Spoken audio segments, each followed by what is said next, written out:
माता मंदिर में 28 भादों को मेला होता है। इस बार ये 11 और 12 सितंबर को होना था, जिसकी तैयारियां हमने पूरी तरह से कर ली थी। परंतु अभी जो हाल ही में भारी बारिश हुई और इससे काफ़ी सारा नुकसान चंबा ज़िला में हुआ है। मैं समझता हूँ कि लोगों के बहुत सारे लोगों के घर जो हैं वो पूरी तरह से क्षतिग्रस्त हो गए हैं। कई लोगों के घर खतरे में आ गए हैं, तो वो वहाँ से शिफ्ट करके दूसरी जगह वो रहने लगे हैं। इस प्रकार से हम लोग प्रबंधक समिति ने ये निर्णय लिया कि इस बार हम मेला केवल रस्में निभाएंगे, परंतु जिस प्रकार से मेला पहले किया जाता था, जैसे बहुत बड़ा एक दंगल कराया जाता था, इसी प्रकार से रात को सांस्कृतिक कार्यक्रम होते थे। इस बार हम ये नहीं करेंगे और इसमें जो पैसा होगा वो हम आपदा के लिए लोगों को राहत के रूप में देंगे। यहाँ 11 तारीख को हम जो मंदिर में जिस प्रकार से पहले मेला होता था, मंदिर में पूजा अर्चना भली माता मंदिर में करेंगे और 11 सितंबर को ये झंडा जहाँ पे मेला स्थल है वहाँ पे लगता था, उस झंडे को लगाया जाएगा। और इसी प्रकार से 12 सितंबर को जो है वो दुर्गा सप्तशती का हवन होगा। ये भली माता मंदिर में एक जगह पे वहाँ होगा और एक जगह यहाँ हमारे बरंगाल शक्ति माता मंदिर में ये दुर्गा सप्तशती का हवन होगा। इसी प्रकार से भ्रान जहाँ पे भली माता प्रकट हुई थी उस मंदिर में भी ये हवन होगा। इसी प्रकार से कन्हांदी माता मंदिर में भी दुर्गा सप्तशती का हवन किया जाएगा। इसी प्रकार से किलोड़ शक्ति माता शीतला माता मंदिर में भी ये हवन होगा और हिंगर माता मंदिर में भी ये हवन धार के साथ जो मंदिर है उसमें भी किया जाएगा। इसी प्रकार से चित्रकूट में संकटा माता मंदिर में भी दुर्गा सप्तशती का हवन होगा। ये हवन पूरे भारतवर्ष हिमाचल प्रदेश में शांति के लिए किया जाएगा और माँ से प्रार्थना की जाएगी कि ये जो आपदा है, ये जो बारिश हो रही है, इसमें शांति हो।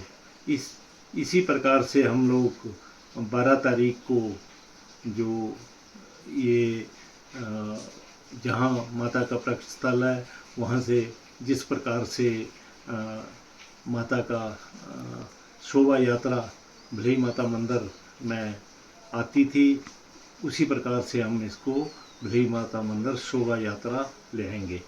और उसके बाद भली माता मंदिर में पूजा अर्चना करने के उपरांत सभी देवताओं की पालकियाँ जो हैं वो भली माता मंदिर से चलेंगी। इसमें शंकर भगवान की पालकी चलेगी, भली माता की पालकी चलेगी और सभी जो जिन जिन मंदिरों में हमने हवन किया है उनकी पालकियाँ चलेंगी। इसके साथ साथ बिंतरू नाग महाराज की पालकी भी वहाँ से निकलेगी और ये सारी पालकियाँ मेला स्थल तक हम ले आएंगे और उसके बाद वहाँ बच्चों की कुश्तियाँ करवाकर 3-4 कुश्तियाँ हम करवाएंगे और मेला का समापन उसी दिन हम कर देंगे। प्रशासन तो लोगों की सहायता कर रहा है।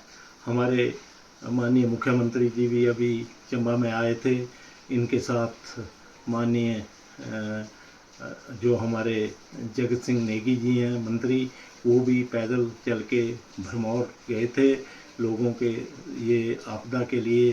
चंबा ज़िला में उन्होंने पूरी पैदल यात्रा की। इसी तरह से हमारे माननीय PWD मंत्री जो विक्रमादित्य सिंह जी हैं वो भी आए थे, उन्होंने भी पूरा यहाँ जायजा लिया आपदा का।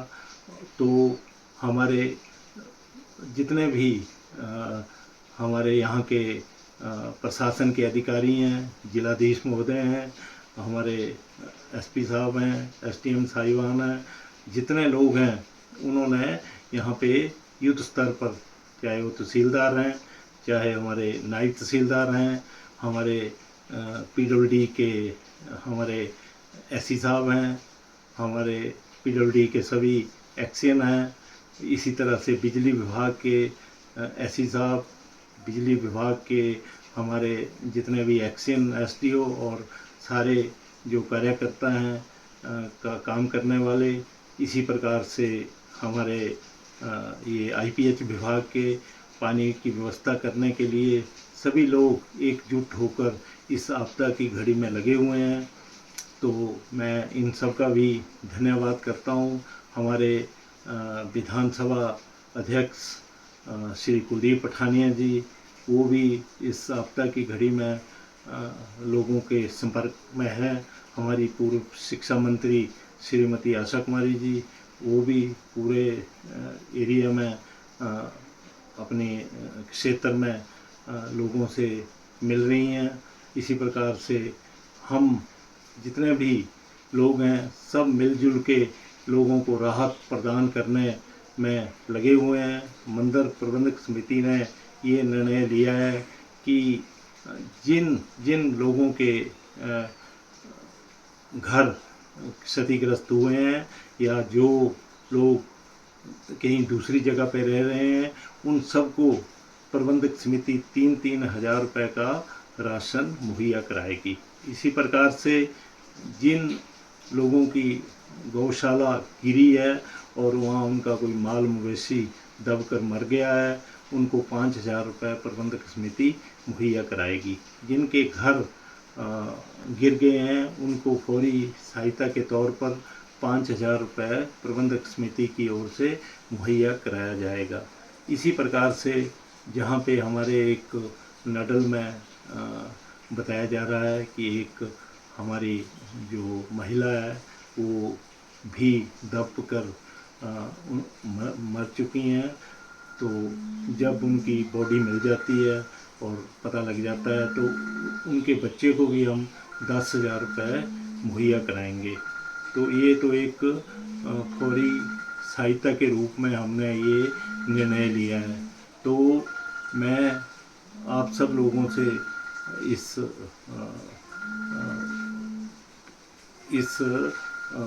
संवाद के माध्यम से अपील करता हूँ कि आप सब लोग इस घड़ी में लोगों की सहायता करें।